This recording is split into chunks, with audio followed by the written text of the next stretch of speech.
Hello dear students, आज हम सीखेंगे भाषा और व्याकरण, लैंग्वेज एंड ग्रामर।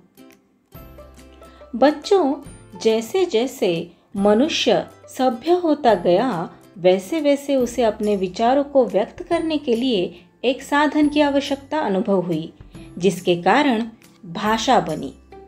पशु पक्षी अलग अलग आवाज़ों द्वारा अपने भावों को एक दूसरे तक पहुंचाते हैं, परंतु वह भाषा नहीं है। इस प्रकार भाषा वह साधन है जिसके द्वारा हम अपने भावों और विचारों को एक दूसरे तक पहुंचाते हैं। भाषा के रूप।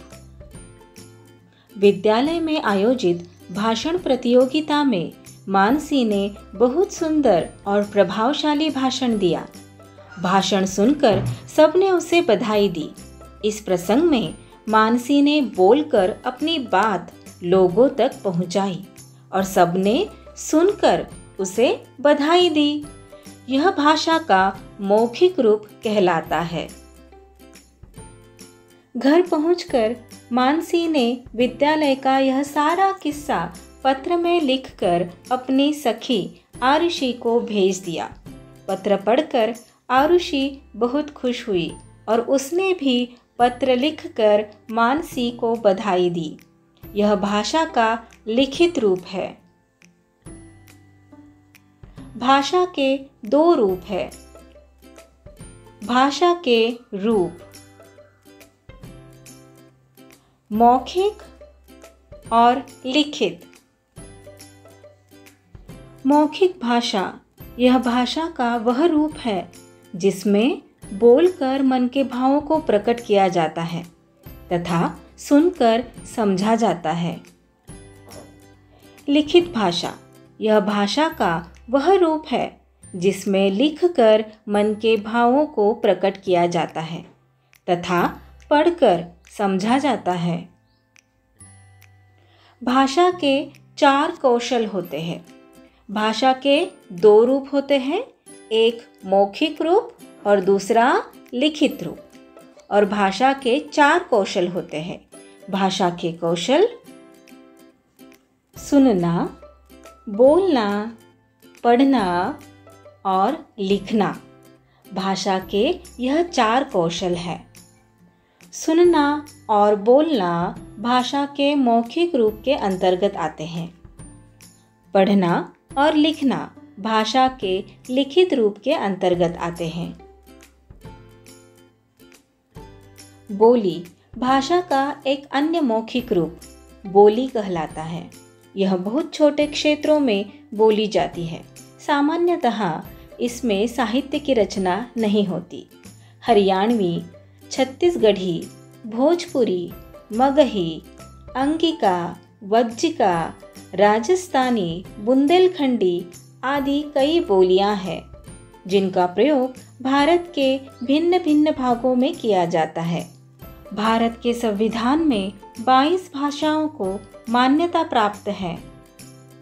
भारत के संविधान में मान्यता प्राप्त 22 भाषाएं हिंदी, असमिया, बांग्ला, बोडो, डोगरी, गुजराती, कन्नड़, कश्मीरी, कोंकणी, मैथिली, मराठी, नेपाली, ओडिया, पंजाबी, संस्कृत, संताली, सिंधी, तमिल, तेलुगु, उर्दू, मलयालम, मणिपुरी। लिपि भाषा बोलते समय जो ध्वनियाँ हमारे मुख से निकलती हैं, उन ध्वनियों को लिखने के लिए कुछ चिन्ह होते हैं। यही चिन्ह लिपि कहलाते हैं, अर्थात भाषा के लिखने के ढंग को लिपि कहते हैं। प्रत्येक भाषा की अपनी लिपि होती है। जैसे भाषा हिंदी लिपि है देवनागरी। संस्कृत भाषा की लिपि है देवनागरी। मराठी भाषा लिपि देवनागरी। नेपाली भाषा लिपि देवनागरी। अंग्रेजी भाषा की लिपि है रोमन। उर्दू की लिपि है फारसी। तमिल भाषा की लिपि है तमिल और पंजाबी भाषा की लिपि है गुरुमुखी। लिपि अर्थात भाषा के लिखित रूप द्वारा किसी भी भाषा के साहित्य को सुरक्षित रखा जा सकता है। विशेष 14 सितंबर 1949 के दिन हिंदी भाषा को भारतीय संविधान में राजभाषा के रूप में स्वीकार किया गया था। इसलिए भारत में प्रतिवर्ष 14 सितंबर का दिन हिंदी दिवस के रूप में मनाया जाता है। 10 जनवरी को विश्व हिंदी दिवस मनाया जाता है। व्याकरण बोलते, पढ़ते तथा लिखते समय हम जिस भाषा का प्रयोग कर रहे हैं वह शुद्ध है या नहीं, इसका ज्ञान हमें व्याकरण से होता है। व्याकरण ही वह शास्त्र है जो हमें भाषा को शुद्ध रूप से बोलना, पढ़ना और लिखना सिखाता है। आइए कुछ उदाहरण देखें। शीला गाना गा रहा है। यहाँ पर वाक्य में शीला यह नाम लड़की का है और यहाँ पर वाक्य में लिखा गया है शीला गाना गा रहा है। इस वाक्य में लिंग संबंधी अशुद्धि है। सही वाक्य होगा शीला गाना गा रही है। कल जाना है रायपुर मुझे। इस वाक्य में पदक्रम संबंधी अशुद्धि है, अर्थात शब्दों का सही क्रम में प्रयोग नहीं किया गया है। सही वाक्य होगा मुझे कल रायपुर जाना है। मैंने तेरे से नाराज हूँ। इस वाक्य में सर्वनाम का अशुद्ध प्रयोग किया गया है।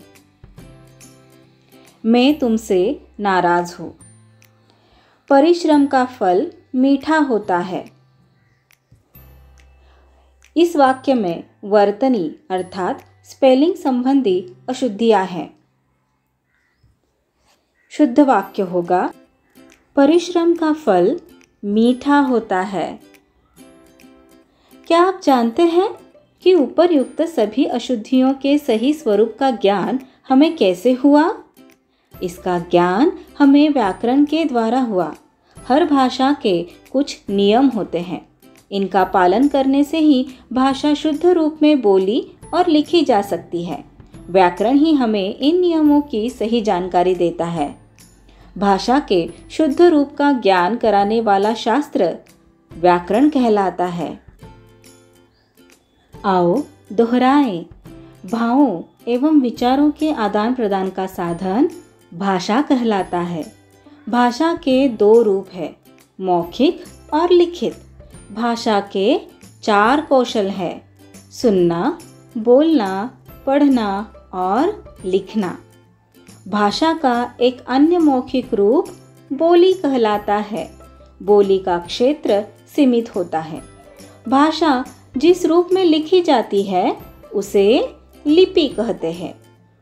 भारतीय संविधान में हिंदी भाषा के अलावा 21 अन्य भाषाएं भी स्वीकृत हैं।